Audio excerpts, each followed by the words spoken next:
বন্ধুর সাথে 50 বছর নয়, সিংহের মতো 1 ঘন্টা বেঁচে থাকতে।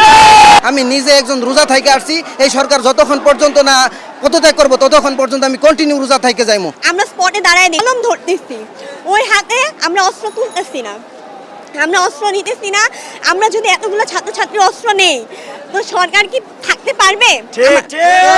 আমাদের এখান থেকে 2টা গুলিবিদ্ধ 2টা ছাত্র, তাদেরকে নিয়ে যাওয়া হলো। আমরা তো এইটা চাই নাই, আমরা এখানে শান্তিপূর্ণ আন্দোলন করতে আসছিলাম। আজকে পুলিশ আমাদের সাথে কিছু করতেছে না। আজকে পুলিশ আমাদের টোটালি একদম A to Z first to last থেকে এখন পর্যন্ত, এই দুপুর লাঞ্চ হওয়ার পর্যন্ত তারা আমাদের কোনো অ্যাটাক করেনি। বাট অ্যাটাক করে ছাত্রলীগ, যুবলীগ। আমি ছাত্রলীগ, যুবলীগ ভাইকে বলতে পারতেছি, ছাত্ররা যদি একবার মাঠে নামে, একবার খেপে, বাথরুমে যাওয়ার টাইম পাবেন না। মনে রাখবেন ছাত্ররা শুধু এই দেশ না, ছাত্র শুধু এই কান্ট্রি না, এই নেশন না, ইন্টারন্যাশনাল পর্যায়ে চলে যাবে। মনে রাখবেন।